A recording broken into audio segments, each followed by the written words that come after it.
નમસ્કાર, આપ જોઈ રહ્યા છો સ્પાર્ક ટુડે ન્યૂઝ। વડોદરા જિલ્લાના શિનોર તાલુકા સેવા સદન કચેરી ખાતે પોલીસના ચુસ્ત બંદોબસ્ત વચ્ચે મતગણતરી યોજવામાં આવી હતી। શિનોર તાલુકા પંચાયતની કુલ 15 બેઠકો માટે થયેલી મતગણતરીમાં ભાજપે જોરદાર પ્રદર્શન કર્યું છે। 15માંથી 13 બેઠકો ભાજપે જીતી લીધી છે, ત્યારે મોટા કરાડા અને માલસર મળીને 2 બેઠકો કોંગ્રેસના ફાળે ગઈ છે। 1 બેઠક અગાઉ બિનહરીફ જાહેર થઈ હતી। આમ કુલ 16 બેઠકોમાંથી ભાજપે 14 બેઠકો સાથે સ્પષ્ટ બહુમતી મેળવી શિનોર તાલુકા પંચાયત કબજે કર્યું છે।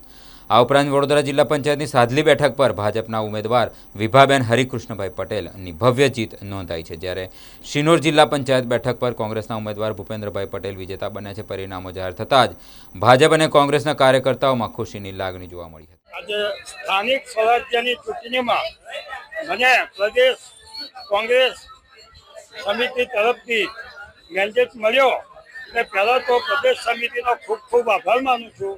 તેમજ આજે મતદારોએ જે મને ઉત્સાહપૂર્વક મતદાન કરી અને જંગી બહુમતીથી જીતાડ્યો છે, એ બદલ દરેક તાલુકાના દરેક મતદારો, શુભેચ્છકો તેમજ આપણા જે વિશ્વાસ રાખીને, મારામાં વિશ્વાસ રાખીને જે મત આપ્યા છે, હું પણ વિશ્વાસથી એમનું એટલું જ કામ કરવા બંધાવેલો છે કે કોઈ પણ કામકાજ હશે, રાતે 2 વાગે પણ ફોન આવશે તો હું હાજર થઈશ, એવી આજે હું આ પ્રજાને ખાતરી આપું છું।